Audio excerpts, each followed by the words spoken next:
Bapak Ibu sekalian,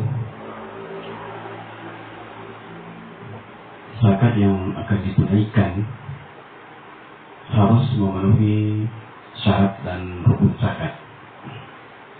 Nah, di antara syarat wajib zakat yang pertama adalah beragama Islam. Kenapa beragama Islam? Karena zakat itu hanya diperuntukkan atau diwajibkan bagi orang-orang Islam. Jadi orang yang di luar Islam itu tidak wajib baginya mengeluarkan zakat. Kemudian yang kedua, dewasa dan berakal sehat. Artinya, orang yang tidak berakal sehat itu tidak wajib baginya mengeluarkan zakat. Orang yang tidak atau belum dewasa itu tidak wajib baginya mengeluarkan zakat atau misalnya zakat mal. Tapi kalau misalnya zakat fitrah karena zakat jiwa, maka barang siapa bertemu dengan waktu wajib berzakat itu sehari sebelum sebelum terbenamnya matahari di hari terakhir puasa, maka wajib baginya mengeluarkan zakat. Kemudian yang ketiga, bahwa zakat itu adalah merupakan milik sempurna. Artinya tidak ada campuran daripada harta orang lain. Bahwa harta itu adalah sepenuhnya milik kita, sehingga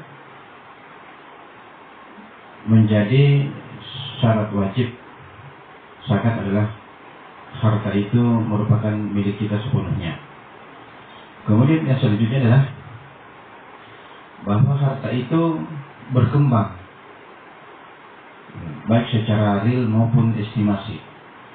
Secara real misalnya diperdagangkan, yang kelihatan nyata memang diusahakan, diperdagangkan sehingga mendapatkan keuntungan. Yang estimasi itu misalnya emas. Ya, tahun ini misalnya kita beli misalnya 1 juta, maka diestimasi bahwa tahun depan itu harga emas naik, maka harganya akan menjadi naik misalnya 1.200.000 dan lain sebagainya. Kemudian yang selanjutnya yang menjadi syarat wajib zakat adalah sudah tercapai nisabnya. Nisab itu adalah nilai minimum suatu barang atau harta yang wajib dikeluarkan zakatnya. Ya, misalnya emas, nisabnya 85 gram emas. Atau mungkin zakat fitrah nisabnya 3,5 liter atau 2,5 kilo. Nah, itu dari nilai minimum wajib dikeluarkan zakatnya. Yang seterusnya adalah tercapai haulnya. Haulnya itu adalah jangka waktu dikeluarkannya zakat. Misalnya ya 1 tahun. Misalnya kita mengeluarkan zakat pada bulan Ramadan misalnya, maka Ramadan tahun depan insya Allah kalau misalnya tercapai, maka wajib dikeluarkan lagi zakatnya. Jadi haulnya itu adalah waktu mengeluarkan zakat. Jadi 1 tahun harta itu tersimpan. Kemudian yang seterusnya adalah bahwa harta itu sudah tidak ada utang yang mau dibayar. Artinya selagi masih ada utang yang kita miliki, maka itu harus dibayar dulu.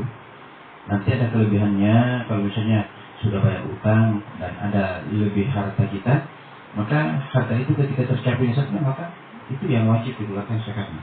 Tetapi kalau tidak tercapai nisabnya dan haulnya, maka tidak wajib. Kemudian yang menjadi syarat sah zakat adalah yang pertama itu adalah niat. Seseorang yang hendak mengeluarkan zakat, maka dia harus berniat untuk mengeluarkan zakat. Misalnya zakat fitrah, nawaitu zakat, nawaitu an ukhrij zakat al-fitrah anni wa an jami'i nafaqatan fardhan lillahi ta'ala. Saya berniat mengeluarkan zakat untuk diriku dan orang-orang yang dalam tanggunganku pada bulan tahun ini karena Allah Ta'ala. Kemudian yang kedua, syarat sahnya adalah tamlik, memindahkan hak daripada musaki kepada mustahik atau yang mewakili mustahik, yaitu amil. Kemudian yang menjadi rukun zakat itu adalah adanya orang yang berzakat atau musaki, kemudian harta yang akan disakatkan, dan orang yang menerima zakat atau mustahik. Ya. Jadi itulah yang menjadi rukun